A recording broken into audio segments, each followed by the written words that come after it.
May I now start requesting our distinguished panelists? And I'm going to start from my left side.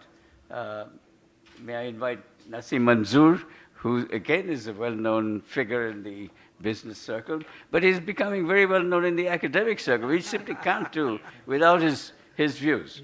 So, Nasim, the floor is yours.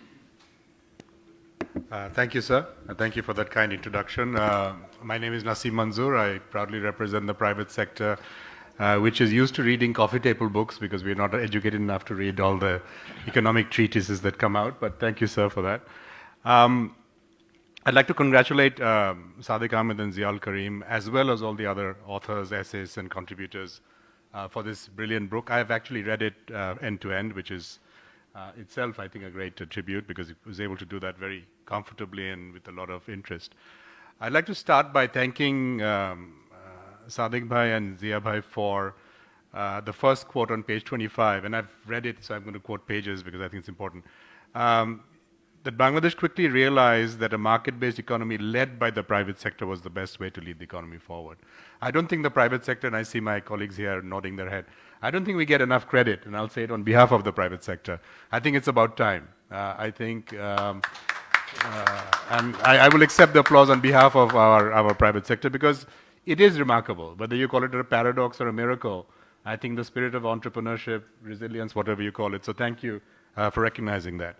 I think the second point would be that out of the 6 or 7 points that you started off, Sadiq Bhai, in your introduction, as what got us here, I would say that 5 of those factors no longer remain. So that's going to be the challenge for the next 5 to next 10, right? So very quickly, prudent macroeconomic management, keeping inflation and public borrowings at a moderate level through a combination of low fiscal deficit supportive, we know where that's at. If we talk about very early on, policymakers in Bangladesh recognized that the vast size of its population was a major asset. At the second part of our demographic dividend, that asset can very quickly become a liability. So we now need to talk about quality rather than quantity. But a major point that you mentioned, and I'd like to draw the attention of our chief guest here, Professor Lutfi Siddiqui, that he mentioned the importance of using partnerships to lower costs. And I think that's an area that I think we need to come back to. Whether it was partnerships with NGOs, private sector, donors, government should not try to do everything on its own. And government does not have the best track record of delivering efficiency. So whether it's education, whether it's healthcare in the rural areas, we have a great... on page 28, you talked about something that I really liked. You said, unlike its neighbors, India and Pakistan, Bangladesh adopted a strong pro-female bias in its development strategy. And I think this is, again, something that's at risk right now. And we need to be coming back to that. The decline in the TFR not only improved the indicators like, mortality and infant mortality, but also the dependence ratio. By bringing women into the workforce, we've created markets, we've created industries. So I think there is a very sound and strong and powerful economic justification to make sure that the pro-woman focus is not lost, and we make sure that women remain in this economy in a way.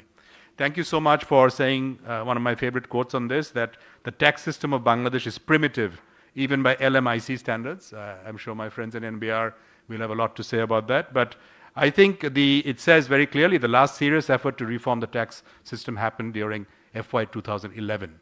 And after that, and I know we have Zakir Ahmed Khan sir here, and he's going to tell us a lot more about this. But we need to do a lot more about here. The point about SOEs, state-owned enterprises, I think it's a very, very powerful point. I see that discussion, Professor Siddiqui, completely stopped. He makes a beautiful point later on about, something like 2.2% of our GDP is invested in these state-owned enterprises. If we were to get even a decent return, that'd be 1.8%. Instead of them paying a dividend, we are having to subsidize. Taxpayer money is going into having the government run jute mills and textile mills. The government should not be running mills of any kind. So why has that discussion on privatization completely stalled? And I'd like to see that. You talked about tax handle. And I like that quote. Being an easy tax handle, the National Board of Revenue has become addicted to import-based revenues. Completely true. I think it's a low-hanging fruit. It's an addiction. And this supplementary duties and what we call total tax incidence, it's ridiculous. And if you're going to talk about FTAs, one of the primary barriers to any FTAs is the high taxation. So we need to bring this down right now.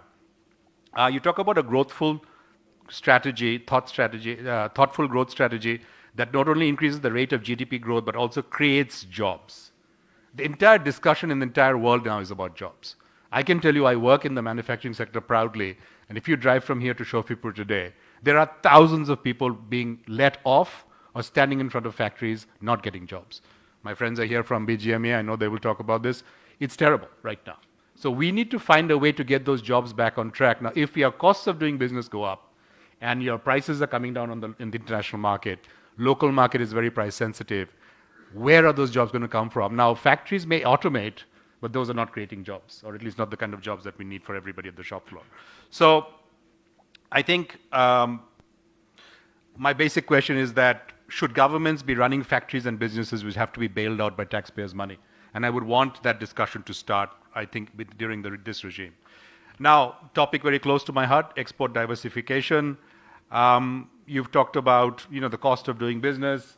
Professor Siddiqui and I have talked about it long and hard, and we know that. And I think one of the areas is where do we learn from? And I'd like to highlight my personal point of view. You said that Bangladesh can learn from the experiences of India, Indonesia, and Vietnam. I would say that Indonesia is the most apt example for us in terms of the political structure, the economic structure, the nature of our economy. Vietnam and China are not comparable. Those are communist, centrally command economies. We cannot do in Bangladesh what Vietnam can do. We cannot do in Bangladesh what China can do. But we can certainly learn from Vietnam. Now, the regulatory aspects of the Bangladesh economy. On the health front, you've mentioned something, and I want to quote this. The regulatory aspects are weak, resulting in poor accountability of private providers of healthcare for negligence.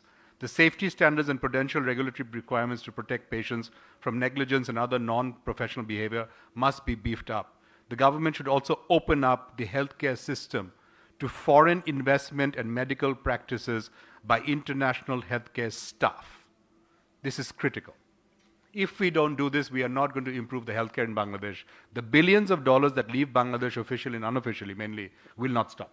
If we open up our healthcare system and invite foreign direct investment, they bring in the dollars, the technology, but also the people. We need to allow foreign doctors and staff and nurses to operate in Bangladesh. Only then will we have improvement of quality. I feel very strongly about this. We talk about urban development. And again, I think on page 43 you've talked about the absence of political attention and high-level oversight. The urban development has been haphazard and lopsided. The primacy of the capital, Dhaka city, has grown without bound. We've heard survey after survey where anywhere from 1 to 1.6% of GDP growth is compromised due to traffic in Dhaka. We have failed. I have talked personally to 3 rail ministers trying to get commuter rail started from Dhaka to Ghazipur, where I work. Did not happen because of the bus mafia. At what point do we now start to talk about commuter rail being a solution rather than trying to have more cars and more cars and more roads, which we are cramming? So we need a solution to Dhaka's congestion. We are not going to decentralize. It's not happening. We are re-centralizing. We are seeing factories and multinationals leave Chittagong and come back to Dhaka. So unless you solve the Dhaka traffic, this is going to become a problem. How much time do I have, sir? 5 more minutes? May I? 2 more minutes. Okay. Chapter 3. I would suggest a new title. I'd like to call it the Holy Grail of export diversification, or in Bangla, the Shonar Horin of export diversification. As of now, very unlikely. And even less likely with impending LDC graduation. I think the book talks very clearly about the disparities between RMG and non-RMG. I think we should put on record that without RMG, none of us would be here. And I talked to all my friends in RMG, and we all agree that we need to create that level playing field. But even today, export is actually disincentivized versus domestic. I was looking at our numbers for the last 9 months for a publicly traded company. From an export profit before tax of 8.71 crores, the profit after tax comes down to retention of less than 41 lakhs. Because the tax on export is at source. It's not a tax on income, it's a revenue tax. Which means 0.5 up to 1% is deducted from every export bill, whether it's garments, non-garments. Whereas on domestic, it's actually on your profit. So if you're looking at it from a return point of view, what will you do? You'll obviously do domestic business. So I think, first of all, there's a discrepancy and if I may say, discrimination between domestic tax treatment and export. Now, that tax rate at source gets changed year to year at the mercy of the NBR, and depending on whoever has the strongest lobby, it gets up to 0.5, up to 1, up to 1.5. Ridiculous. We're investing tens and hundreds of millions of dollars, and every year we have to worry about what the tax rate is going to be. How do you expect investment to happen? It's not going to happen. So tax rates need to be set, need to be protected, and need to be predictable. As long as import substitution remains more profitable than exports for non-RMG, export diversification will remain elusive, absolutely clear. There is no other way. So the bottom line is that it's not that other sectors such as ceramics or such as baseball gloves or footwear are not competitive. We are trying to create a level playing field. Let me give you another example. We talk about connection. There's a very good point here about connecting to global value chains. Huge business in export is not just making finished product, but making intermediate products. Whether it's intermediate products like generics for pharmaceutical or half-finished products which you can then sell to third countries and finish, those are not allowed on a free of cost basis in Bangladesh other than for RMG. Now, RMG didn't ask for it to be only for RMG. Why does NBR's default setting go only to RMG? Today, 2025 May, I'm not able to get a customer to send me materials raw, free of cost, and convert it and send it back because I'm not RMG. So then what is the signal? Why did you build a non-RMG factory? So that needs to stop. I'm very happy to see the present NBR leadership move in that direction. We have the new import policy coming out, the budget coming out. We hope to see some reflection there. I'm going to stop about exports because I think we can talk about it ad nauseum. Talk a little bit about skills. And I want to congratulate Bazul Bhai for this. The government of Bangladesh lacks a definition of skill. He points this out in his chapter. So if you don't even agree what skills are, how are you going to have a skills policy? So if you're going to turn this human population into human capital, I think skilling up, investment in education, investment in healthcare, critical. I have a lot more to say, but I've run out of time. So if given an opportunity, I'd like to come back. Thank you for this opportunity. Thank you, Nasim Manzur. I think you've given this book what it needed, the private sector perspective. So this book's become richer with your comments and inputs. And some of the things you said is music to my ears, really.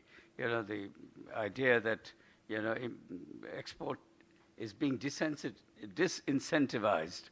That is something people don't, the ordinary people don't seem to understand, even in the academic circles and perhaps even the research circles. We talk about export promotion and supporting exports. We give incentives, we give subsidies, actually. But actually, the incentive for import substitution is much greater. And that is the one stumbling block for export diversification, I think. I have been preaching that, and thank you. Now I get the private sector stamp on that particular view. So thank you so much, Nasim Manzur. May I